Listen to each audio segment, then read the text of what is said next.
لله رب العالمين والصلاة والسلام على أشرف الأنبياء والمرسلين نبينا محمد وعلى آله وأصحابه أجمعين. أعوذ بالله من الشيطان الرجيم. بسم الله الرحمن الرحيم. قاف والقرآن المجيد بل عجبوا أن جاءهم منذر منهم فقال الكافرون هذا شيء عجيب أإذا متنا وكنا ترابا ذلك رجع بعيد قد علمنا ما تنقص الأرض منهم وعندنا كتاب حفيظ بل كذبوا بالحق لما جاءهم فهم في أمر مريج. اس سورہ کا نام سورہ قاف ہے. اس کا پہلا ہی حرف قاف ہے اور اسی حرف کو اس سورہ کا نام دے دیا گیا ہے. یہ سورہ مکی ہے اور مضمون سے اندازہ ہوتا ہے کہ ابتدائی دور میں نازل ہونے والی سورتوں میں سے ایک ہی سورہ ہے. اس سورہ کا مرکزی مضمون قرآن مقدس کو اللہ کی کتاب قرار دینا ہے اور جن لوگوں نے اس کتاب کے نزول سے متعلق شک و شبہ کا اظہار کیا ہے ان کے شکوک و شبہات کا ازالہ کرنا ہے. یہ وہ سورہ ہے جسے اللہ کے نبی صلی اللہ علیہ وسلم جمعہ کے خطبہ میں بھی پڑھا کرتے تھے. یہ وہ سورہ ہے جسے اللہ کے نبی صلی اللہ علیہ وسلم عیدین کی نماز میں بھی پڑھا کرتے ہیں. وجہ اس کی یہ بتائی جاتی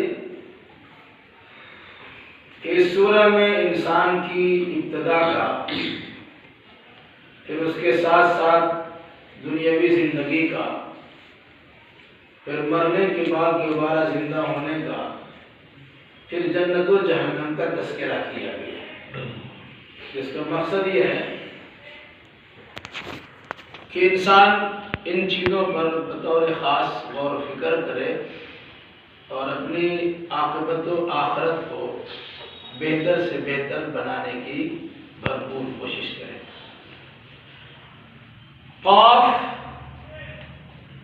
اس سے پہلے کئی سورتوں کے شروع میں اس قسم کے حروف آ چکے ہیں.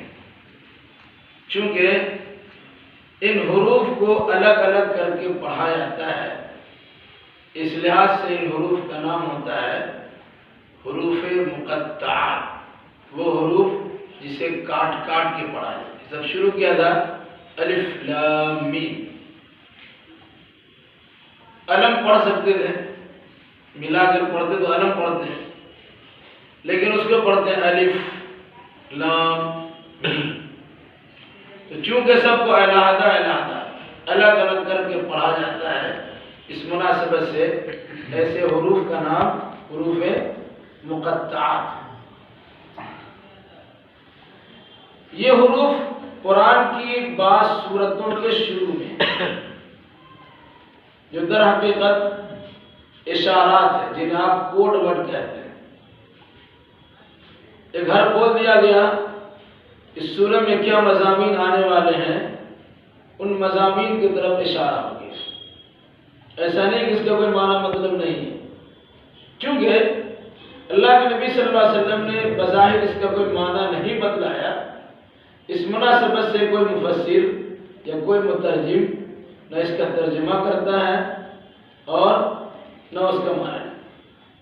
اب دیکھے ہوں گے جو ترجمہ قرآن آپ کے پاس ہے یا تو اس حروف کے نیچے وہی لکھ دیا گیا ہے یا اس جگہ کو خالی چھوڑ دیا گیا ہے. اور بعض عربی کی تفسیر میں ترجمہ میں اس کے نیچے لکھا ہے اللہ عالم بمرادہ. اس کا معنی مطلب اللہ ہی جانتا ہے. اس کے مطلب نہیں کہ اس کے کوئی معنی مطلب نہیں. اگر ایسا ہوتا تو کفار و مشرکین ہی اعتراض کرتے یہ کیسا قرآن ہے جس میں بے معنی الفاظ اور حروف بھی پائے جاتے ہیں. لیکن آج تک کسی غیر مسلم نے قرآن مقدس کے ان حروف پر اعتراض نہیں کیا ہے۔ اس لیے اکثر و بیشتر مفسرین نے لکھا یہ ہے کہ یہ حروف در حقیقت اس سورہ میں آنے والے مضامین کی طرف اشارات کرتے ہیں۔ پورا قرآن ایک معجزہ ہے۔ اس کی 114 سورتیں الگ الگ معجزہ ہیں۔ ہر سورہ کی ہر آیت یہ الگ معجزہ ہے، بلکہ ہر آیت کا ہر جملہ اور ہر جملہ کا ہر لفظ اور ہر لفظ کا ہر حرف الگ الگ معجزہ ہے۔ معجزہ جس کا معنی ہوتا ہے عاجز کر دینے والی چیز، جس کا جواب آدمی دے نہ سکے، جس کے سامنے آدمی دم بخود ہو جائے، حیران و پریشان ہو جائے اور عاجز و درماندہ ہو جائے، اسے معجزہ کہتے ہیں۔ قرآن مقدس میں جو حروف آئے، اب دیکھیں گے جہاں بھی ایسا حروف اس کے فوراً بعد قرآن کا تذکرہ ہے۔ یاسین والقرآن الحکیم، قاف والقرآن المجید، الف لام میم ذالک الکتاب لا ریب فیہ، طٰہٰ ما انزلنا علیک القرآن لتشقیٰ۔ تو جہاں بھی ایسے حروف استعمال کیے گئے فوراً اس کے بعد قرآن کا تذکرہ ہے۔ گویا ان حروف کے ذریعے سے قرآن کی طرف اشارہ بھی کیا گیا، اور جس سورہ کے شروع میں یہ حروف پائے جاتے ہیں اس سورہ میں آنے والے مضامین کی طرف اشارہ بھی کیا گیا، اور ساتھ ساتھ یہ بتانا مقصد ہے کہ کچھ الفاظ یہ حروف ایسے ہیں کہ آپ اس کے معنی کی تہ تک پہنچتے رہ جائیں، وہ قرآن یہ سورہ اپنا مضمون بیان کر کے آگے بڑھ جاتی ہے۔ یہ اللہ کے معجزات میں سے معجزہ قرآن ہے، اور قرآن کے معجزات میں سے یہ حروف بھی معجزہ ہی ہے کہ جس کے سامنے عرب کے بڑے بڑے فصیح و بلیغ انسان، جن کو اپنی بلاغت پر، اپنی فصاحت پر، اپنی طلاقت لسانی پر، اپنے بلکر ہونے پہ بڑا فخر تھا۔ عرب والے اپنے آپ کو عربی کہتے ہیں اور دوسروں کو عجمی کہتے ہیں۔ عجمی کا معنی ہوتا ہے گونگا، جو بول نہیں سکتا ہے۔ عربی کا معنی ہوتا ہے بہت بولنے والا ہے۔ ان کو اپنی فصاحت و بلاغت پہ بڑا ناز تھا۔ ان کے سامنے قرآن نے ایسے حروف رکھ دیے، کہا تم سمجھو۔ تو عرب کے فصحاء اور بلغاء نے قرآن مقدس کے سامنے گھٹنے ٹیکنے پر ہی اپنی آفت محسوس کی۔ یہ حروف مقدسات معجزات میں سے ایک معجزہ ہے۔ والقرآن المجید، قسم ہے قرآن مجید کی۔ قرآن اللہ کی کتاب، وہ آخری کتاب۔ بہت سارے صحیفے، بہت ساری کتابیں آسمان سے اتر چکی ہیں۔ 4 مشہور کتابیں عام طور سے لوگوں کو معلوم ہیں: تورات، زبور، انجیل، قرآن مجید۔ 3 کتابوں کا حال ایسا ہے کہ وہ کتابیں اصلی شکل میں موجود نہیں ہیں۔ اس میں ان کے ماننے والوں نے خود اپنی جانب سے گھٹا بڑھا دیا، چونکہ ان کتابوں کی حفاظت کی ذمہ داری اللہ نے نہیں لی تھی۔ لیکن یہ قرآن 1450 سال سے ہمارے پاس ہے، اس کے ایک حرف ادھر ادھر نہیں ہوا، اس لیے کہ اللہ نے اس قرآن کی حفاظت کی ذمہ داری خود لی ہے۔ اِنَّا نَحْنُ نَزَّلْنَا الذِّكْرَ وَإِنَّا لَهُ لَحَافِظُونَ، ہم نے ہی اس کتاب کو جو عبرت و نصیحت سے پر ہے نازل کیا ہے، اور ہم ہی اس کی حفاظت کے ذمہ دار ہیں۔ تو قرآن بار بار پڑھی جانے والی کتاب، قرآن اللہ کی رحمتوں اور برکتوں سے لبریز کتاب۔ قرآن کو کہتے ہیں، قرآن کا معنی یہ بھی ہوتا ہے کہ کوئی حوض ہو جس میں پانی بھرا ہو۔ تو قرآن ایک ایسا علمی سمندر ہے جس میں پانی مستقل ابل رہا ہے، یعنی نور و حکمت کی طرح۔ عبرت و نصیحت کی باتیں اس میں بھری ہوئی ہیں۔ اس مناسبت سے اسے قرآن کہا گیا۔ اور بار بار پڑھی جاتی کتاب، اس مناسبت سے بھی اسے قرآن کہا گیا۔ قرآن کی سمت بیان کی ہے المجید، مجید کا معنی ہوتا ہے بزرگی، شرافت و بزرگی والا یہ قرآن ہے۔ قرآن مجید کو اللہ نے بزرگی والا کتاب قرار دیا ہے، تو جن جن چیزوں کا رشتہ قرآن سے جڑتا ہے وہ سب بزرگ ہو جاتا ہے۔ اللہ نے اس کے اندر یہ خوبی رکھی ہے کہ انسان ہو یا غیر انسان، جس نے بھی قرآن سے اپنا رشتہ جوڑ لیا، جس کا بھی قرآن سے رشتہ جوڑ دیا گیا، اللہ بھی اسے متبرک بنا دیتا اور لوگ بھی اسے قدر کی نگاہ سے دیکھتے ہیں۔ جیسے رمضان کا مہینہ ایک بے جان چیز ہے، سال کے 12 مہینوں میں رمضان کے مہینے کی فضیلت اسی لیے ہے کہ اللہ نے رمضان میں قرآن اتارا ہے۔ شہر رمضان الذی انزل فیہ القرآن،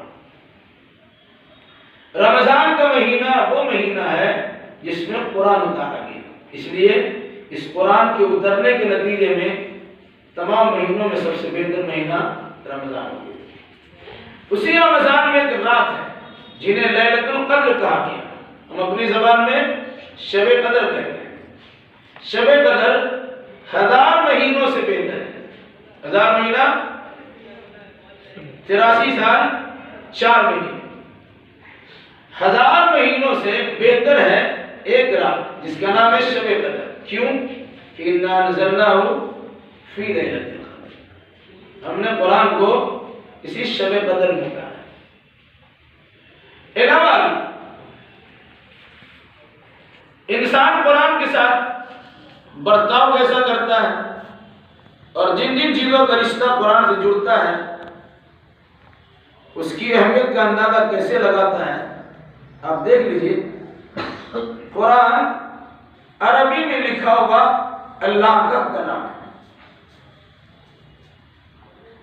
ایک عام انسان بھی، بلکہ کہا جاتا تاڑی شراب پینے کے بعد آدمی مدہوش رہتا ہے، لیکن اس کے سامنے یہ بات پہنچ جائے ایک کاغذ گرا ہوا ہے جس پہ کچھ عربی لکھا ہوا ہے، تو اسے اٹھاتا ہے اور اپنے اپنے عقیدہ اور نظریے کے مطابق اسے چومتا، چاٹتا، آنکھوں پر، پیشانی پہ ملتا اور پھر اسے کسی اونچی جگہ پہ ڈال دیتا ہے۔ کیوں؟ وہ جانتا ہے اس میں قرآن لکھا ہوا ہے، اللہ کوئی ضروری نہیں قرآن ہو، وہ عربی میں کچھ لکھا ہوا ہے۔ یہ قرآن سے جذباتی لگاؤ کا نتیجہ ہے کہ اس کی زبان اگر کسی کاغذ میں لکھی ہوئی ہو اور کاغذ نیچے پڑا ہوا ہو، اسے عام آدمی اٹھاتا ہے اور اچھے انداز میں مجھے مقام بڑھاتا ہے۔ اسی طریقے سے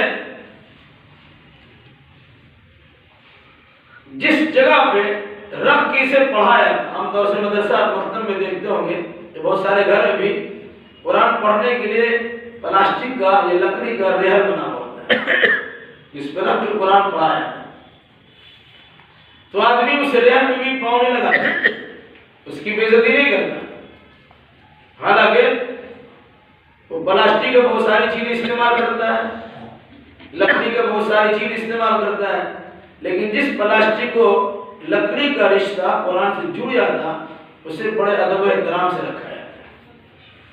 کپڑا بھی استعمال کرتے ہیں، بنیاد کے طور پر، گنجی کے طور پر، صافیہ پوشنا کے طور پر، وہ بہت ساری چیز استعمال کرتے ہیں، لیکن قرآن کے ساتھ کچھ کپڑے کا رشتہ جڑتا ہے، یعنی آپ غلاف بناتے ہیں، کچھ لوگ اسے جزدان کہتے ہیں، جزدان ہرگز مت کیجیے گا، یہ ایران سے آیا ہوا لفظ ہے۔ جزدان جز اور پارا رکھنے کی جگہ، یہ شیعوں کے عقیدے کے مطابق قرآن مکمل نہیں ہے، اس کے کچھ حصہ ہے، جیسے گلدان پھول رکھنے کی جگہ، اگلدان اگلنے کی جگہ، اسی طریقے سے جزدان جز اور پارا رکھنے کی جگہ۔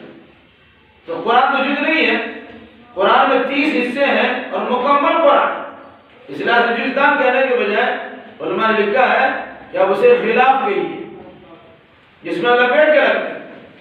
تو کپڑے کا ہوتا ہے جتنا میلا کچیلا الماری کے اونچے حصے پہ رکھا ہوا، سالہ سال آپ کو اتارنے کی نوبت نہیں آتی۔ کسی کا انتقال ہو جائے یا کوئی مرنے والا ہو یا گھر میں قرآن خوانی ہو یا خیر و برکت کے لیے کچھ لوگوں کو بلایا گیا ہو، جو طریقہ بالکل غلط ہے، لیکن اس کے باوجود آپ دیکھیں گے اچھا خاصا انسان نہا دھو کر اچھا کپڑا پہنتا ہے اور اس قرآن کو اتارتا ہے، اس میں گرد و غبار لگا ہوا ہے، اس کو پھینکتا نہیں ہے، اسے بڑے ادب و احترام سے کھولتا ہے اور کسی اونچی جگہ پر ہی رکھتا ہے کہ بھائی اتنا میلا گزارا وہ کپڑا ہو جائے پھینک دیجیے۔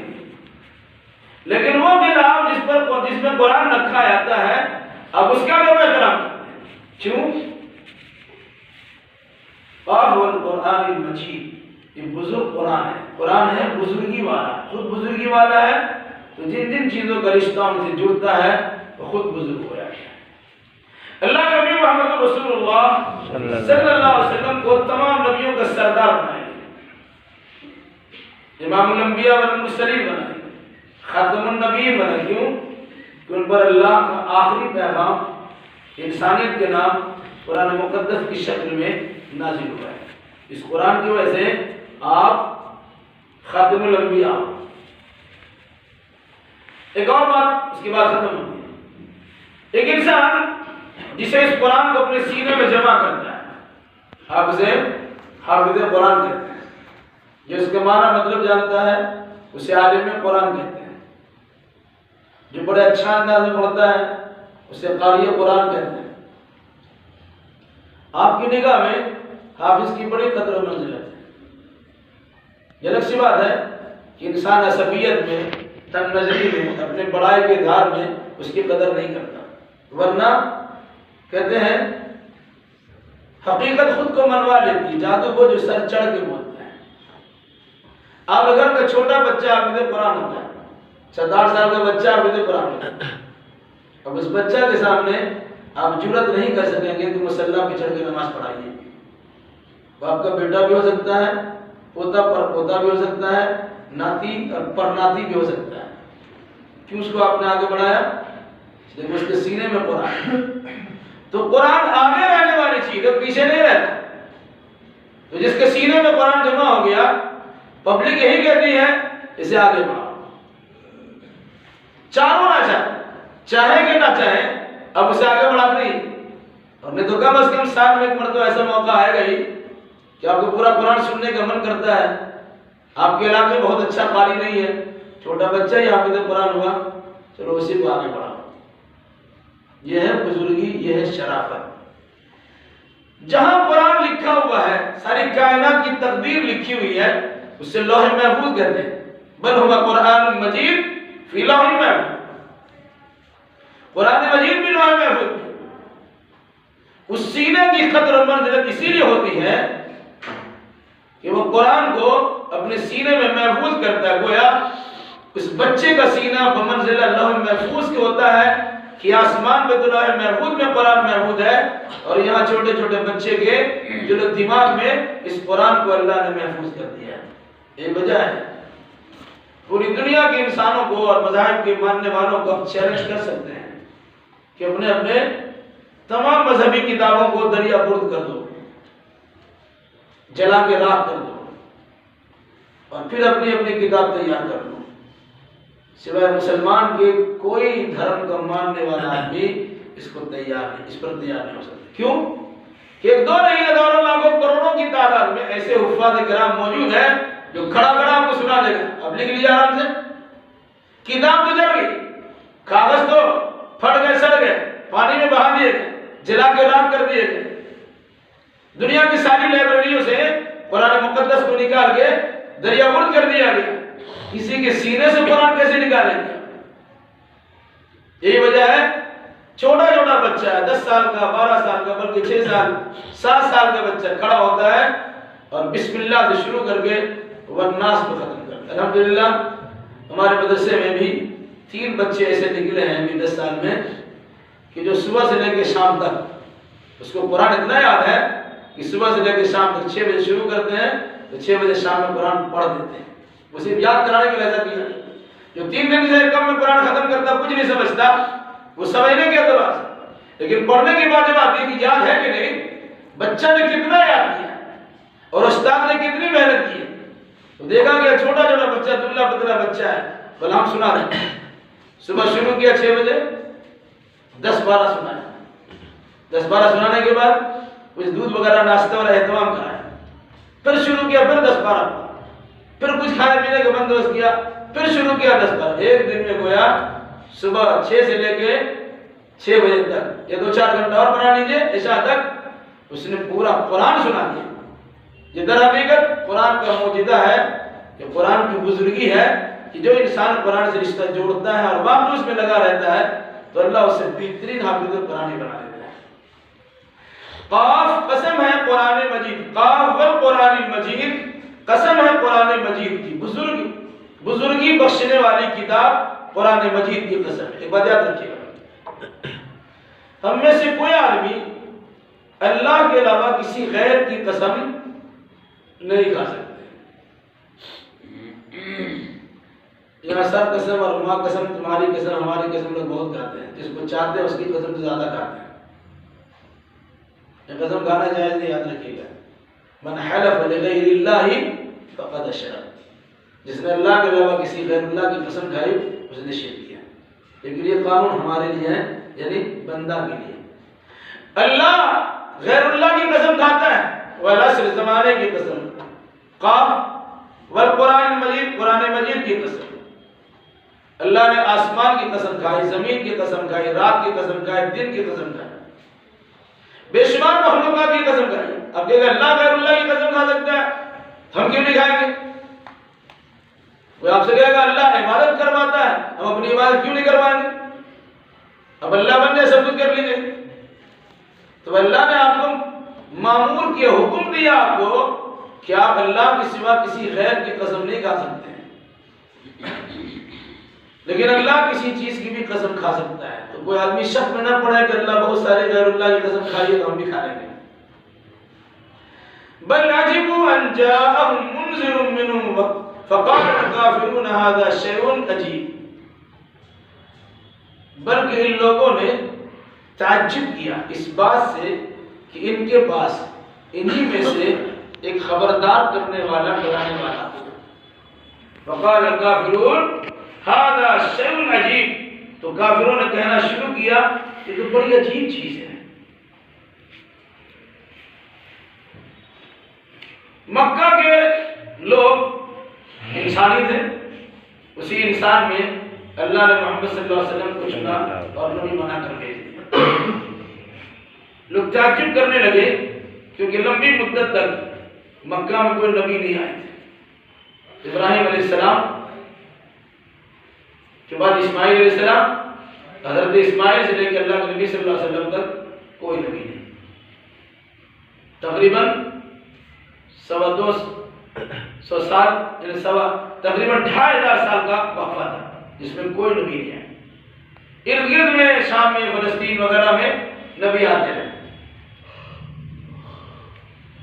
تو لوگوں نے سوچا کیسے ہو سکتا ہے ایک آدمی ہم ہی میں سے ہے، 40 سال تک ہمارے درمیان رہا سہا، آج وہ کہتا ہے کہ ہمارے پاس اللہ کا فرشتہ آسمان سے آتا ہے، ہم پوری دنیا کے خالق و مالک اللہ سے ہماری بات بھی ہوتی ہے۔ جو سمجھ میں آنے والی بات نہیں، تعجب کی بات ہے۔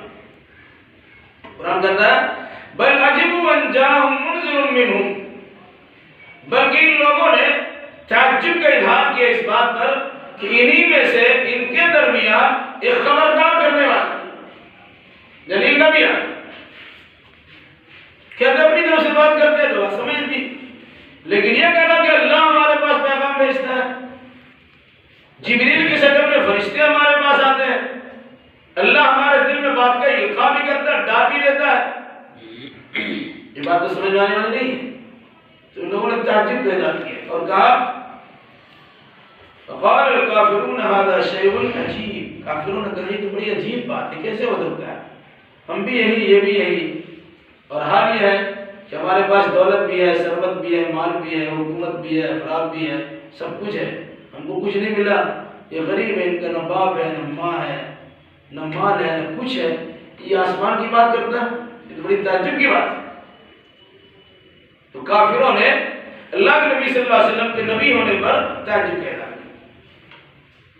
پھر دوسرا تعجب، قرآن نے 3 مضامین کو، 3 عقیدے کو بڑے تفصیل کے ساتھ بیان کیا ہے، اور آپ کہہ سکتے ہیں کہ یہ 3 مضامین قرآن کی خاص درس ہے.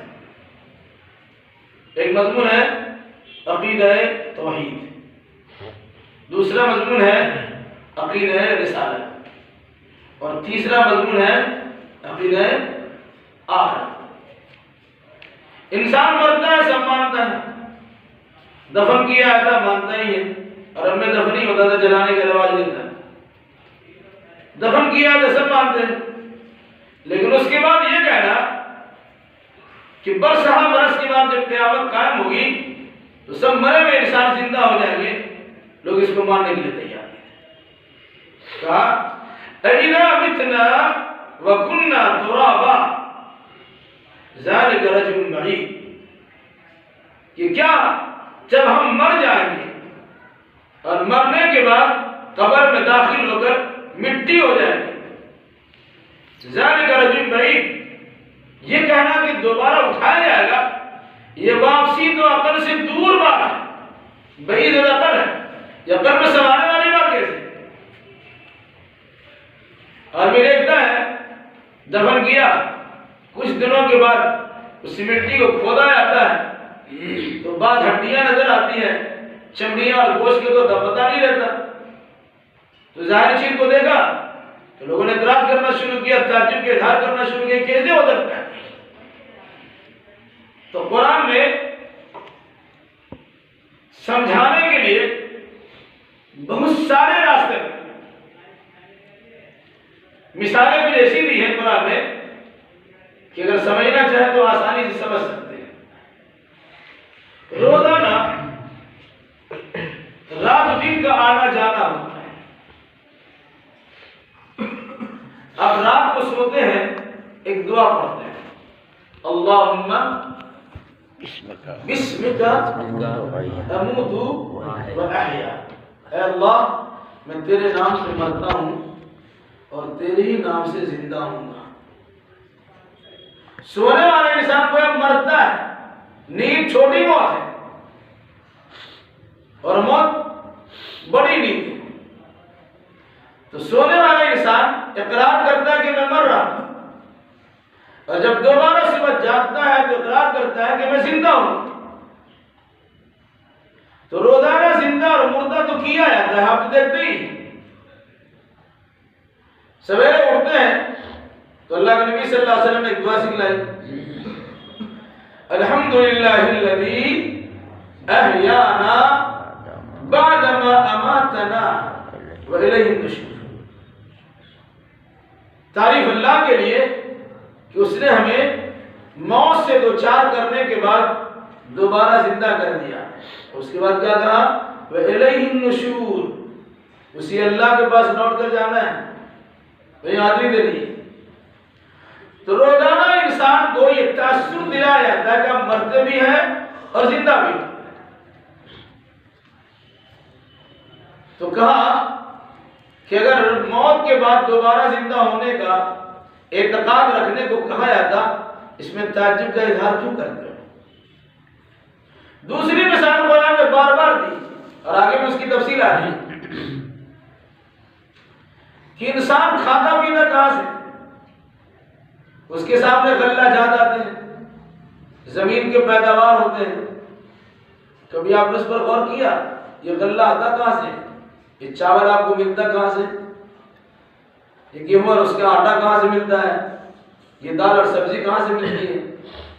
کہ غور کرو وہ سمجھ میں آ جائے گا. تو قرآن نے جگہ جگہ پر اس کی مثال دی اور سمجھایا کہ کسان زمین کو جوتتا اور کوڑتا ہے، ہل چلاتا ہے اور ٹریکٹر چلاتا ہے، ترقی یافتہ شکل، اپنے کوٹھی سے بیج کو نکالتا ہے اور پھر اس کے بعد زمین میں اس کو چھیڑ دیتا ہے. چیل کوا پرندہ اسے چگ نہ لے کسان خود اسے اپنی نگاہوں سے اور پرندوں کو نگاہوں سے اوجھل کرنے کے لیے اسے مٹی سے چھپا دیتا ہے. پھر اس کے بعد وہ اللہ پہ بھروسہ کرتا ہے. بھروسہ اور توکل کا کتنا بہترین مثال ہے. اب غور کیجیے، آپ کے پاس جو تھا اس کو بھی گھر سے نکالا. کسان بیج کو جگا کے رکھتا ہے، چھپا کے رکھتا ہے، بچا کے رکھتا ہے، باز رکھتا ہے. جب اس کا سیزن اور وقت آئے گا، فصل کا موسم آئے گا، تو اسے نکالتا ہے. جو بھی ان کے گھر میں تھا اس کو نکال کے لاتا ہے اور زمین میں چھپا دیتا ہے. پھر اللہ پہ توکل و بھروسہ کرتا ہے. اب اللہ کی مشیت ہے، اللہ اس سے غلہ دیتا بھی ہے، کبھی نہیں بھی دیتا ہے. قرآن کہتا ہے امنتم تزرعونہ ونحن الزارعون. تم کھیتی کرتے ہو کہ ہم کھیتی کرتے ہیں. جوتنا کوڑنا تمہارا کام ہے، بیج چھڑک دینا تمہارا کام ہے. اب اس کا غلہ اپجا دینا، غلہ پیدا کرا دینا، درخت نکال دینا اور اس سے غلہ جات مہیا کرا دینا، یہ کس کا کام؟ دراصل سب اللہ کا. اس کو مثال کس طرح دیا کہ کسان ایک دانہ کو زمین کے اندر چھپاتا ہے. ہزاروں دانہ ہے لیکن ایک دانہ سے ایک درخت نکلا. پانی پڑنے کے نتیجے میں جو زمین پہلے مردہ ہو چکی تھی، سوکھ گئی تھی، پانی پڑنے کے نتیجے میں وہ زمین نرم ہوتی. جو بیج اندر میں چھپا ہوا تھا اس سے اقوا نکلا، سوئی نکلی، کوپل پھوٹی. پھر اس کے بعد آہستہ آہستہ بڑا درخت ہوا. پھر اس میں بالیاں ہوئی، 7 بالیاں ہوئی. 7 بالی میں ایک ایک بالی میں 100 دانے ہوئے. اب گیہوں کا دیکھ لیجیے یا دھان کا دیکھیے، ایک بیج ایک دانہ سے ایک درخت نکلتا ہے، کتنے اس کی بالیاں ہوتی ہیں، پھر اس سے کتنے دانے نکلتے ہیں. کیا تمہاری نگاہوں کے سامنے ہے کہ زمین کو جوتنے کوڑنے کے بعد تم اسے اندر ڈالتے ہو اور پھر وہ زمین تم کو اس سے بہتر شکل میں غلہ جات مہیا کرتی ہے. تو جو اللہ انسان کا خالق ہے وہ انسان کو زمین میں ڈالے گا اور زمین سے کہے گا کہ زمین یہ میری جانب سے تمہارے پاس امانت ہے، تم اپنے پیٹ میں رکھو، کھا کے تم ہضم کر جاؤ، لیکن جب ہم تم سے مطالبہ کریں گے تمہاری ذمہ داری ہوگی میری ضمانت کو واپس کرنا. تو غلہ آپ کے سامنے دکھ رہا ہے، اب اسے مانتے ہیں کہ غلہ لایا. ایک بیج سے کتنے غلے پیدا ہوں گے؟ اگر یہ کہیں کہ ایک انسان سے ایک ہی انسان جنم لے گا تو اللہ تبارک و تعالیٰ کی اس قدرت پر انسان تعجب کا اظہار کرتا ہے. کہتا ہے اَإِذَا مِتْنَا وَكُنَّا تُرَابًا ذَلِكَ رَجُلٌ بَعِيدٌ. کیا ہم مر جائیں گے، مر کے مٹی میں مل جائیں گے، پھر ہم دوبارہ لوٹائے جائیں گے؟ یہ تو عقل سے دور بات ہے. اب سنیے اس کو قرآن کہتا ہے قَدْ عَلِمْنَا مَا تَنْقُصُ الْأَرْضُ مِنْهُمْ وَعِنْدَنَا كِتَابٌ حَفِيظٌ. آدمی دلیل دیتا ہے کہ مرا تو مٹی میں مل گیا. یہ حدیث ہے کہ انسان کے جسم کا سارا حصہ زمین کھا جاتی ہے. اللہ اگر کسی کو بچانا چاہے اس کا لاش بچا ہوا رہتا ہے. انبیاء کرام علیہ السلام کی قبر میں ان کی لاش بے عینی ہو بہو اسی طرح ہے، اس کو زمین کھا نہیں سکتی، ان کو نقصان نہیں پہنچ سکتی. حدیث رسول ہے اللہ کے نبی نے فرمایا اللہ نے زمین پر حرام کر دیا ہے نبی کے جسم کو کھانا. تو کسی نبی کا جسم سڑا گلا نہیں ہے. اللہ اپنے بہت سارے نیک بندوں کی بھی حفاظت کرتا ہے. تو کہا قَدْ عَلِمْنَا مَا تَنْقُصُ الْأَرْضُ مِنْهُمْ. اب عام انسانوں کا معاملہ ایسا دفن ہوا 2-3 دن کے اندر اس کی لاش پھٹنا شروع ہو گئے. بند جگہ پر کسی چیز کو رکھا جائے 3 دن اس کا کریا کرم ہو جاتا ہے، 3 دن میں لاش پڑ جاتا ہے الا ماشاء اللہ. پھر اس کے بعد سڑنا گلنا شروع ہوتا ہے، زمین اسے کھا کے ختم کر دیتی، ہڈیاں کچھ دنوں تک باقی رہتی وہ بھی ختم۔ البتہ انسان کے جسم کی ریڑھ کی ہڈی کا بالکل پچھلا حصہ، ادھر پیچھے جیسے جو ریڑھ کی ہڈی کا وہ چھوٹا سا مادہ نہ وہ جل سکتا ہے، نہ سڑ سکتا ہے، نہ غائب ہو سکتا ہے، پھر اسی پر انسان کی بنیاد اور اس کے پورا اسٹرکچر کھڑا کرتا ہے۔ قرآن کہتا ہے قد علمنا ما تنقص الارض منهم، ہم جان رہے ہیں کہ زمین ان میں سے ان کے جسم کے کن کن حصے کو کم کر رہی ہے۔ اب دیکھتے ہیں قبرستان جاتے ہوں گے دفن کرنے کے لیے تو کچھ ہڈی نظر آتی ہے، اس کا پورا جسم کہاں گیا؟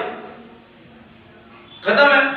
لیکن بعض بار ہڈی دکھتی ہے، کچھ دنوں کے بعد وہ ہڈی بھی ختم ہو جائے گی۔ حدیث رسول کے مطابق اگر قبر کھودتے کچھ ہڈی نظر آئے اس کو باہر پھینک نہیں سکتے، اسی میں ڈال دیجیے کہ اور چھپا دیجیے۔ تو انسان کے جسم کے حصوں میں سے کیا کیا زمین کھا رہی ہے، ختم کر دے رہی ہے، تو اللہ تبارک و تعالیٰ کو معلوم ہے، یعنی وہ سب اللہ کی نگرانی ہے۔ علاوہ وَعِنْدَنَا كِتَابٌ حَفِيظٌ، میرے پاس کتاب ہے اس کی پوری حفاظت کرنے والی۔ انسان جب نہیں تھا تب سے لے کر جب انسان دوبارہ تیار ہو کے جنت و جہنم میں جائے گا تب تک کے ساری کیفیات اللہ کی کتاب میں درج ہے، پورا ریکارڈ ہے۔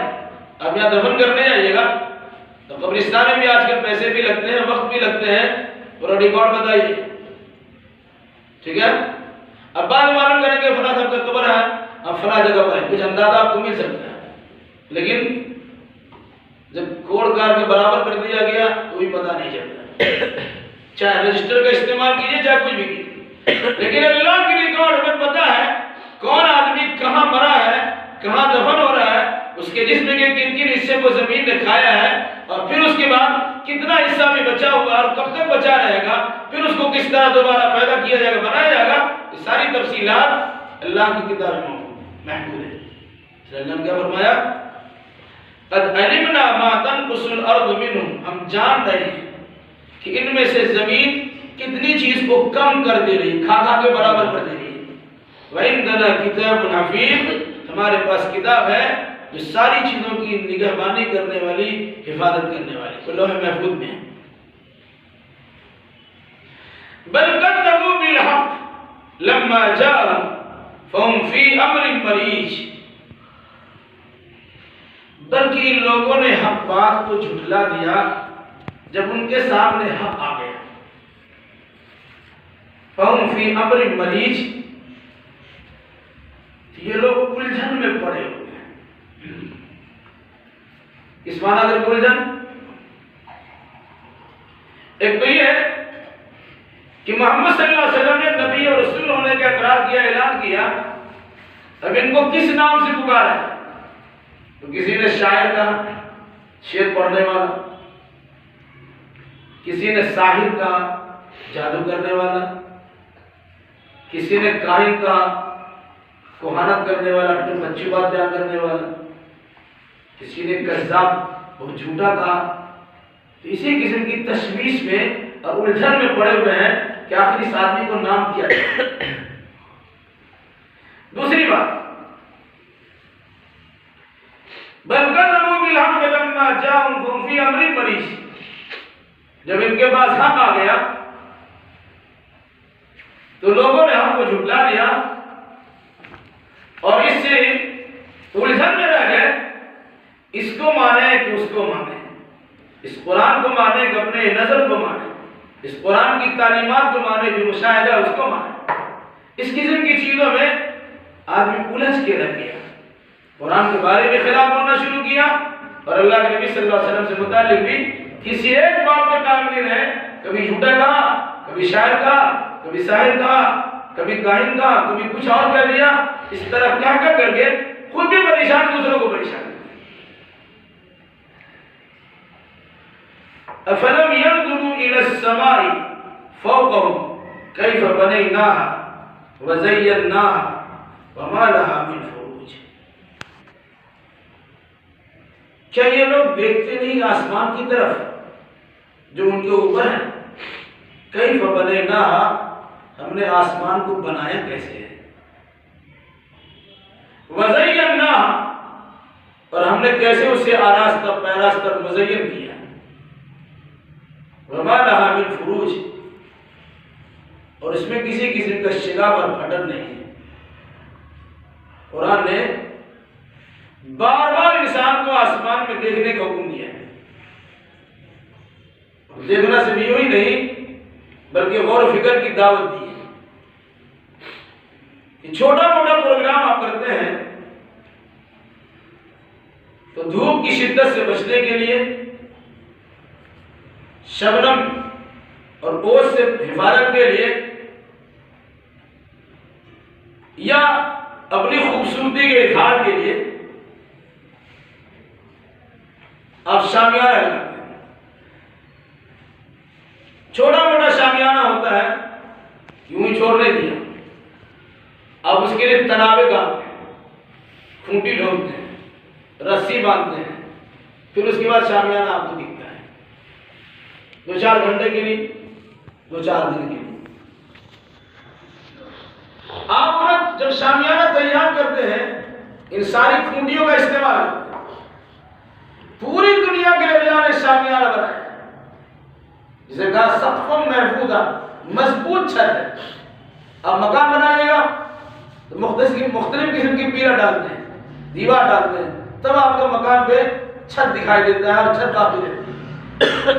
اتنا بڑا چھت بنایا، اتنا بڑا شامیانہ بنایا کہ دنیا کی ساری چیز کو گھیر کے رکھی تھی، وہ شامیانہ گھیر کے رکھا ہوا ہے، لیکن اس میں آپ کہیں کھونٹی دیکھتے ہیں، کوئی کھمبا نظر آتا ہے، کوئی پیلر دکھائی دیتا ہے؟ یہ اتنا برس ہونے کے بعد کہیں پھٹن شگاف دکھائی دیتا ہے؟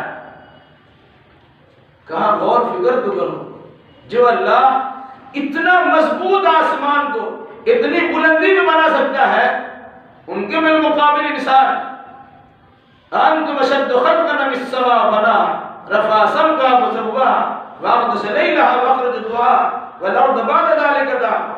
قرآن نے جو انداز اختیار کیا ہے کہ تمہارا بنانا مشکل ہے یا آسمان کو بنانا مشکل ہے، اتنا اونچا آسمان کو اللہ نے ایسا بنایا ہے، برس رہنے کے باوجود اس میں کسی قسم کی خرابی پیدا نہیں، شگاف اور پھٹن پیدا نہیں ہوا ہے۔ ذرا غور تو کرو، افلا ينظرون افلم ينظروا الى السماء، تو یہ لوگ آسمان کی طرف دیکھتے نہیں ہیں، فوقهم، جو بالکل ان کے اوپر ہے۔ انسان گردن اٹھائے تو آسمان دکھتا ہے، چاروں طرف آسمانی نظر آتا ہے، پھر یوں ہی نہیں چھوڑا ہے۔ کیف بنیناہا، ہم نے اسے کیسے بنایا ہے، غور فکر کر لیجیے کہ قرآن نے کہا بغیر عمد ترونہا، تم دیکھتے ہو کہ اس میں کوئی کھونٹی اور کھمبا پیلر نہیں ہے، کوئی سپورٹ بھی نہیں۔ وزیننا، ہم نے اسے مزین بھی کیا، ستاروں سے اور چاند سے اور سورج سے مزین کیا، سب چیزیں بہت نیچے ہیں، یہ آسمان میں سٹی ہوئی ہے، اس میں جڑی ہوئی نہیں ہے۔ ستارے ہو یا دیگر سیارات ہو، سورج ہو یا چاند ہو، سب بہت نیچے ہیں، لیکن اسے اس طرح بنایا گیا کہ لگتا ہے کہ اس آسمان میں سٹا ہوا ہے۔ تو قرآن نے کہا وزیننا، ہم نے ان ستاروں سے آسمان کو مزین بھی کیا۔ اب قمقمے لگاتے ہیں، بجلیاں سے جاتے ہیں، جھاڑ فانوس لگاتے ہیں اپنا شامیانہ کو سجانے کے لیے، اپنے گھر، مکان، مسجد اور بہت ساری چیزوں کو جگمگانے کے لیے۔ تو ہم نے آسمان کو مزین بھی کیا ہے۔ وما لہا من فروج، کہا اس میں کوئی شگاف نظر آتا ہے، کوئی سوراخ نظر آتا ہے کہ ایسا لگتا ہے کہ آسمان پرانا ہو گیا، پھٹ رہا ہے، اس کی مرمت کر دی جائے؟ ذرا غور تو کرو۔ والارض مددناہا، اور جس دھرتی میں تم رہتے ہو ہم نے اسے بھی پھیلا دیا۔ روئے زمین پر پہلے پانی ہی پانی تھا، پہلے پانی ہی پانی تھا، پھر آبادی کے لیے اللہ تبارک و تعالیٰ نے زمین تیار کی، زمین جھاگ سے تیار کی۔ کان عرش والماء، اللہ کا عرش بھی پانی پڑتا، 6 دنوں میں آسمان و زمین اور ساری چیزوں کو پیدا کیا۔ ثم استوى على العرش، پھر اللہ تعالیٰ عرش پر مستوی ہو گیا۔ تو کہا زمین کو بھی دیکھو، ہم نے زمین کو کیسے بنایا ہے، کیسے پھیلا دیا ہے، آج بھی 3 حصہ پانی ہی ہے۔ پھر اس کے بعد کیا کہا، وَأَلْقَيْنَ فِيهَا رَوَاسِيَ، زمین کا توازن برقرار رکھنے کے لیے کہ ادھر زیادہ بدن ہو جائے پھنس جائے، ادھر بدن کم ہو جائے تو اڑ جائے، اس قسم کی بدن توازن کو برقرار رکھنے کے لیے اللہ نے جگہ جگہ پہاڑ کی کھونٹی بھی گاڑ دی۔ غور کیجئے، نیچے زمین ہے اس میں کھونٹی گاڑی ہے، اوپر آسمانوں کو پیلا نہیں رہا۔ انداز دیکھیے قرآن کیا کرتا ہے، اوپر کتنی مقناطیسی قوت، میگنیٹ پایا تو اللہ تبارک و تعالیٰ اوپر ہی رکھ لیا ہے۔ آج بہت سارا بریج بنتا ہے، نیچے کچھ نہیں ہے، سارا اوپر ٹان کے رہتا ہے۔ یہ سب لیا کہاں سے؟ اللہ نے ذہن دیا، دماغ دیا اور ماتھا دیا۔ تو جس میں کھونٹی لگنی چاہیے وہ کھونٹی نہیں دکھتی ہے، لیکن ایک دم اللہ کہتا ہے کہ زمین میں توازن برقرار رکھنے کے لیے ہم نے جگہ جگہ پر وَأَلْقَيْنَا فِيهَا رَوَاسِيَ، اس میں پہاڑ کی کھونٹی گاڑ دی۔ تو آسمان کو بھی دیکھیے، زمین کو بھی دیکھیے اور پہاڑ کو بھی دیکھیے۔ اس کے علاوہ اسی دھرتی میں انسان چلتا پھرتا، کام کاج کرتا، دوڑ دھوپ کرتا ہے، اور ساری چیزیں ہیں، ان کے کھانے پینے کے مسئلے ہوں گے، کھاؤ گے کہاں سے؟ وَأَنبَتْنَا فِيهَا مِن كُلِّ زَوْجٍ بَهِيجٍ، پھر اسی زمین میں ہم نے ہر قسم کے خوش منظر، دیکھنے میں اچھے بھی، غلہ جات یا میوہ وغیرہ پیدا کر دیا۔ ہر قسم کے پھل فروٹ خوشنما انداز میں ہم نے اسی دھرتی میں پیدا کیا۔ اب دیکھ لیجئے، اگر شہر میں رہنے والوں کو پتہ نہیں چلتا ہے، دیہات تھوڑی دیر کے لیے چلے جائیں، جب کھیتی ہوتی ہے اس کے بیج نکلتے ہیں، پوری زمین پر ہریالی سی چادر بچھی ہوئی نظر آتی ہے۔ سرسوں کا زمانہ ہو پھر دیکھیے کتنا خوشنما پھول اس کا دکھتا ہے۔ اس کے علاوہ جہاں کہیں گھومنے پھرنے کے لیے آتے دارجلنگ وغیرہ، تو آپ نے دیکھا ہوگا کیسے کیسے پھول وغیرہ کھلے ہوئے ہیں۔ قرآن کیا کہتا ہے، وَأَنبَتْنَا فِيهَا مِن كُلِّ زَوْجٍ بَهِيجٍ، ہر قسم کے خوشنما غلہ جات، میوہ جات پیڑ پودے ہم اس پہ اگاتے ہیں، اور پھر اسی سے انسان کو غلہ ملتا ہے۔ یہ اشارہ بھی ہے کہ جس غلہ کو کھا کر آپ زندہ ہے، وہ غلہ اگتا کیسے ہے، وہ پیداوار آتی کہاں سے؟ یہ چاول کھائیے گے، روٹی کھائیے، سبزی کھائیے گے، چنا کھائیے، یہ سب اگتے کہاں سے؟ اسی زمین سے، جس زمین کو کسان جوتتا اور کوڑتا ہے، اسے کاشت کے لائق بناتا ہے، پھر اللہ تبارک و تعالیٰ اس سے نکالتا ہے۔ تمہاری نگاہوں کے سامنے ایک دانہ آپ نے ڈالا ہے، اس سے کئی دانے نکل کے آ سکتے ہیں۔ وہ اللہ کا رب جی کہتا ہے کہ اسی زمین میں تم مردہ کو داخل کرتے ہو، ہم مردہ زندہ کر دیں گے، تمہیں تعجب کیوں ہو رہا ہے؟ اس مناسبت سے قرآن نے کیا کہا، أَفَلَمْ يَنْظُرُوا إِلَى السَّمَاءِ فَوْقَهُمْ كَيْفَ بَنَيْنَاهَا وَزَيَّنَّاهَا وَمَا لَهَا مِنْ فُرُوجٍ وَالْأَرْضَ مَدَدْنَاهَا وَأَلْقَيْنَا فِيهَا رَوَاسِيَ وَأَنبَتْنَا فِيهَا مِنْ كُلِّ زَوْجٍ بَهِيجٍ۔ کیا ہے؟ تَبْصِرَةٌ وَذِكْرَىٰ لِكُلِّ عَبْدٍ مُنِیبٍ۔ اس پوری آیت کا خلاصہ کے طور پر قرآن نے کہا یہ بصیرت کی چیز ہے، ذکرہ نصیحت کی چیز ہے، لِكُلِّ عَبْدٍ مُنِیبٍ، ہر اس بندہ کے لیے جو اللہ کی طرف رخ کرنے والا ہے۔ توبہ انابت کیجئے، اللہ سے لو لگائیے، تو آپ کے لیے بصیرت ہے، آپ کے لیے ذکر و نصیحت ہے۔ ان چیزوں پہ غور فکر کریں گے، آسمان میں، زمین میں پائے جانے والے غلہ جات میں، تو آپ کو اندازہ ہو جائے گا کہ اللہ تبارک و تعالیٰ نے یہ ساری چیزیں آپ کے فائدے کے لیے پیدا کی ہیں، اور آپ سے مطالبہ یہ ہے کہ آپ اللہ کی بندگی میں لگ جائیے۔ اللہ تعالیٰ سے دعا کیجیے الہی ہم جملہ مسلمانوں کو کتاب و سنت کی روشنی میں عقیدہ اعمال بجا لانے کی توفیق عطا فرمائے۔ آمین۔ قولی ھذا واستغفر اللہ لی ولکم ولسائر المسلمین، وآخر دعوانا ان الحمد للہ رب العالمین۔ السلام علیکم ورحمۃ اللہ۔